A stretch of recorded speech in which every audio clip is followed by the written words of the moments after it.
At first glance, it's just boys having fun, happily dancing into a camera lens. But if you look again, you will see some of the most vilified boys in modern history.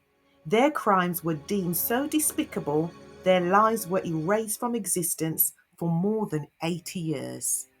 Let's start with the most infamous and youngest, 17-year-old Herbert Burden. Herbert enlisted in the army at the age of 16 to fight in World War One, even though the official age was 18 years old. And 250,000 underage boys in the UK did the same. Remember, this was at a time before mass media. No radio, no TV, no movies or internet to use as research, leaving them tragically unaware of the brutal reality of warfare. Army recruiters would often take advantage of this ignorance.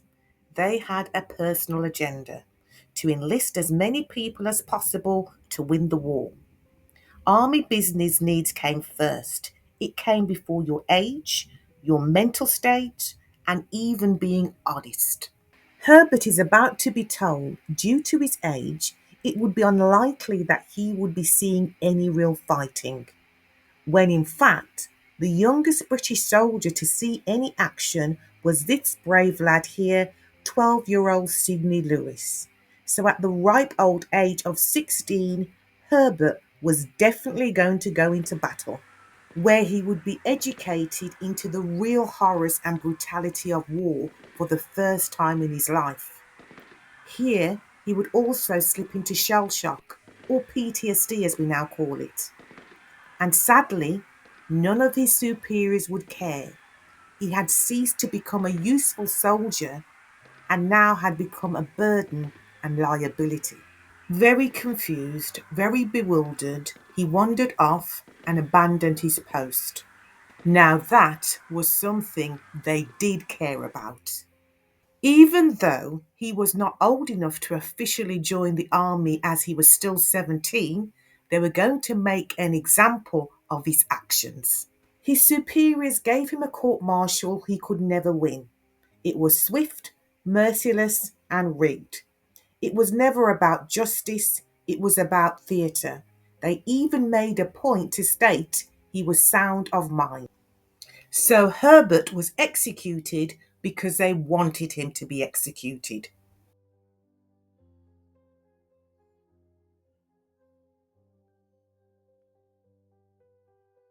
In World War One, desertion wasn't always punished by death. Many were jailed or discharged.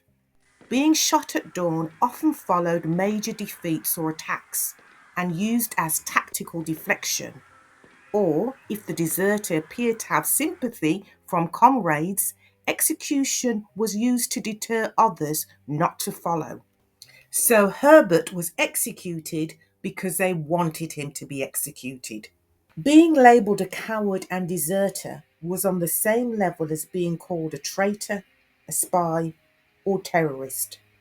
So to be seen, these soldiers needed to be cleared. It would take campaigners, fellow soldiers, friends and family over 80 years to get pardons for the 306 British and Commonwealth soldiers executed for desertion and cowardice in World War One.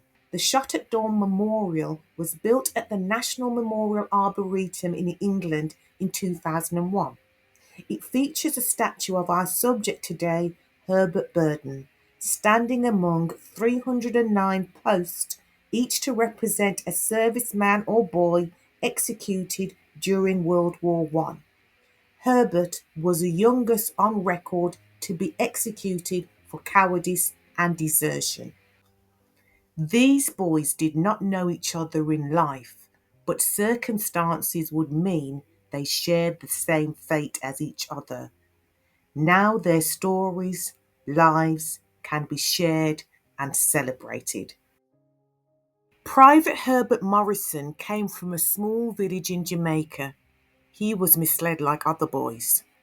He joined at 16, so underage, was shipped to Europe, suffered horrible PTSD, attempted to return home to his parents, was caught, court-martialed, and executed 2 days after he turned 18.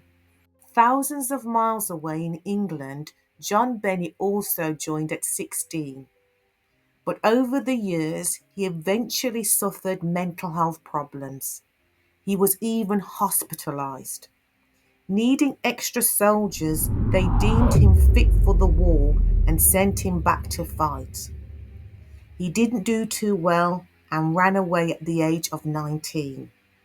They caught him and court-martialed him and found him guilty of cowardice and desertion.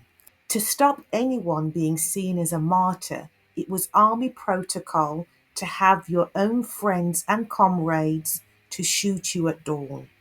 This ensured they also had blood on their hands. It is now important to celebrate the short lives they lived as opposed to how they died. If they were born today, they would have been just 3 lads having fun.